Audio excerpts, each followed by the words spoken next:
So Evan Goldberg and Seth Rogen, longtime producing partners, also real life best friends since childhood.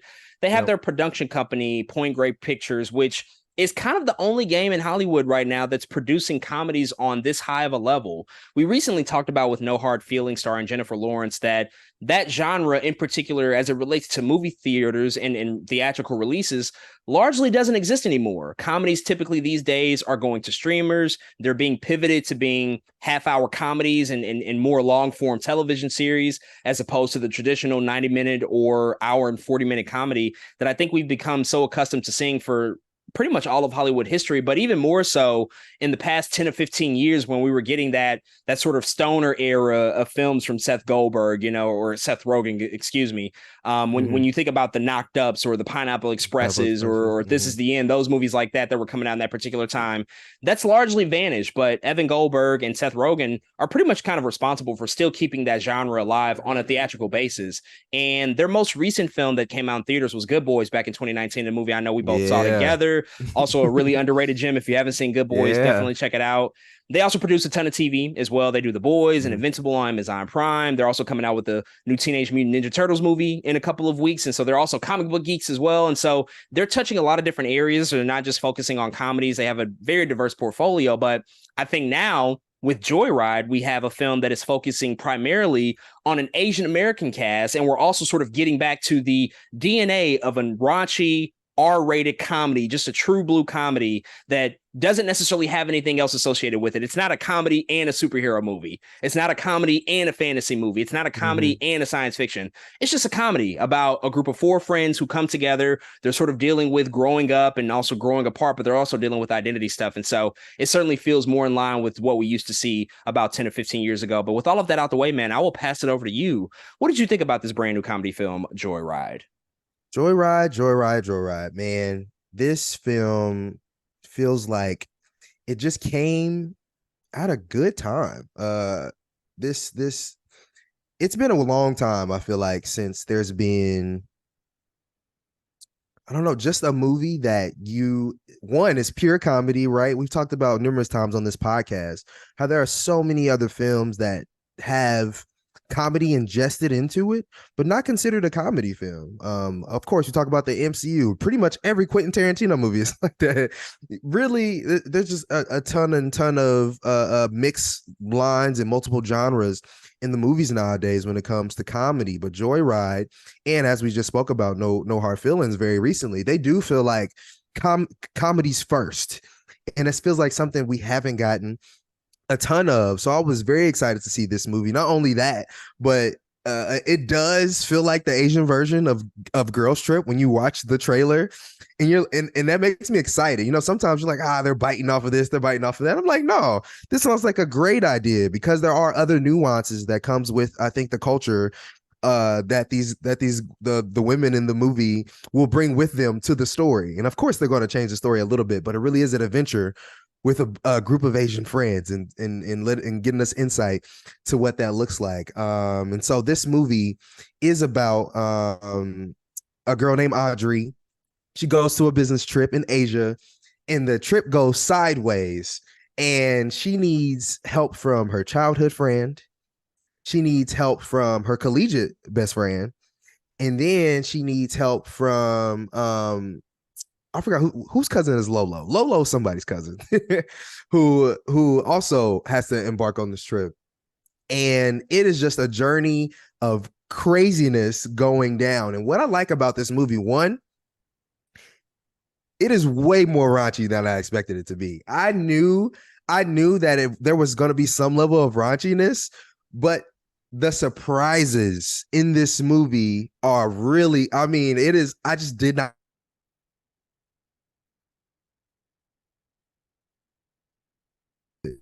And that is important in this film. The way they lean into it, the way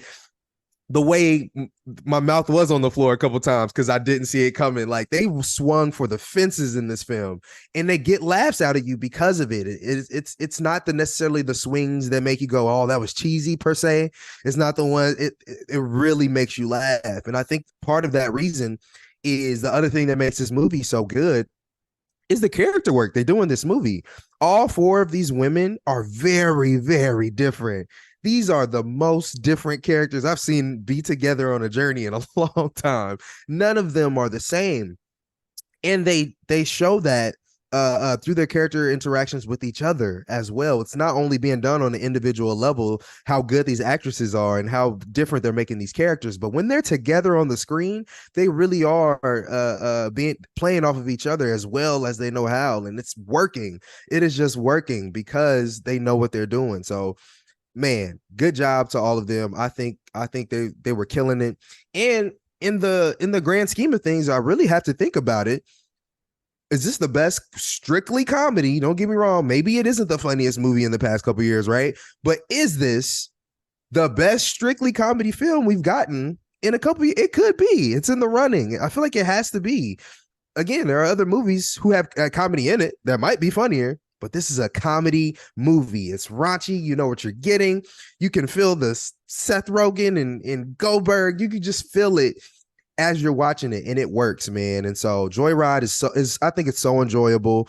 Only the small thing I'll take that I really don't like about the film is kind of the formulaic nature of the story. You kind of knew where it's going. You knew what was going to happen. You kind of knew how things are going to resolve, and that's fine. And the reason it's fine is because everything else is just working. The comedy is working. The raunchiness is working. These characters that we've never really gotten before are working. And so, man, Joyride is good, man. And I can't wait to see what else this production company comes out with, because they're kind of hitting. They're kind of hitting without everything we're talking about. And shoot, Ninja Turtles isn't far away, you know. And we know there's not going to be some raunchy comedy or anything like that. But from The Boys, from Joyride, from Good Boys and things like that, I just feel like they might be onto something with what they have going here. So I really love this energy, man. I think Joyride is going to be a hidden gem for people for sure. I had such a fun time watching Joyride in the theaters. It's really nothing like having a great film come out that people can go and show up. They know that they're in store for some incredibly crass, raunchy comedy, but to be surprised and to laugh as much as we did in that movie theater was such a refreshing experience, because so few and far in between are these types of movies made anymore, as we've already noted time and time again, that the straight classic comedy, the adult comedy, the rated R comedy is kind of a dying genre. And so kudos to Seth Rogen and Evan Goldberg for being the true avatars and champions of this genre to still make these types of movies, to still get them greenlit and produced and actually put out in theaters, because it's just not the same to watch this type of movie at home. Like, we would still laugh. I would certainly be assured that this would still be an enjoyable experience, but it's something about seeing it with other people, seeing it with the strangers, and you just see all this stuff unfold and you're like, oh my God, what did I just witness here? Like, it's incredibly crazy because there are so many chaotic moments, so many things that take you off guard that you just cannot prepare and be ready for. I mean, there's all sorts of drugs, there's all sorts of dick references. You know, Seth Rogen loves a good dick joke, so there's plenty of dick references, even with a predominantly female cast. You know, there's many of those dick jokes that are throughout this movie. But even at the center of it, beyond all of the raunchiness, beyond all of the crass humor, you get a story that has an immense amount of heart. Like, there's actually a ton of heart infused within this film, because it isn't just about four friends getting together to have a trip and to just experience this time together. There's actually like an underlying reason, a very, very noticeable reason, as it relates to people's identities and the way that they grew up and just the way that they've sort of conformed to certain ideologies and ways of living. It's dealing with all of those things. It's dealing with the idea of what it's like to be an Asian America that lives in America, that's raised by white parents, or being an Asian America that then moves back to their traditional homeland where their family is from, like a China or a Korea,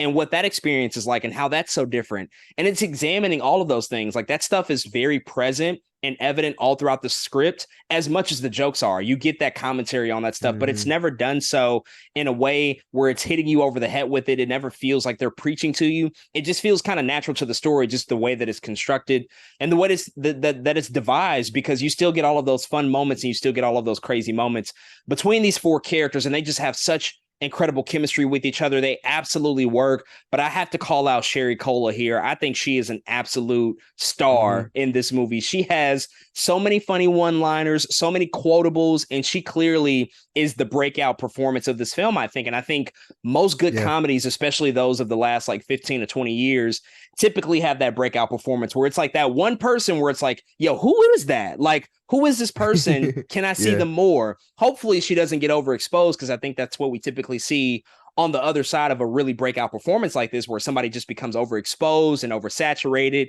and then we grow tired of them. You know, I don't want that to happen to her, but in the context of this particular film, I think she had some of the best moments and some of the best, you know, sort of content to work with in terms of the script. But overall, this was just such a great time, so much fun. I would highly recommend people see this and prepare yourself, because as you noted earlier, you're really not prepared for the stuff that you see in this movie. It goes way over the line for what you think is appropriate. And I think it just lends credence to the idea, because we often, you know, sometimes think about this and hear this sometimes like, well, maybe comedy has changed over the course of the past 10 years because you can't do certain stuff anymore. And I think that this movie is an example of why that's not true. I think you can do a lot of the stuff that you can do before, a lot of the inappropriate stuff, the politically incorrect stuff. I think you can still get away with a lot of that stuff as long as it's good. If it's done so in a good way that's genuinely funny, I find that most people react to that. They actually have a reaction to that stuff. It's not that we don't accept politically incorrect comedy anymore. It's that they're just not making them anymore. And if they are making them, they haven't just been that great. Like it's only been a couple of examples over the past like few years that have been like actually great examples of like still running with that type of material and making it a home run, essentially. And so I think people will certainly react to this. I know it's not doing the best right now at the box office, but I can imagine that this movie is going to find new life once it's made available at home or on streaming. I feel like people are going to catch fire to this and say like, wow, that was one of like the shining examples of what a comedy still could be within the context of like current modern times. And so absolutely would recommend Joyride. Definitely would suggest people check that out. But if you have already seen Joyride, definitely give us your thoughts, hit us up and let us know what you think.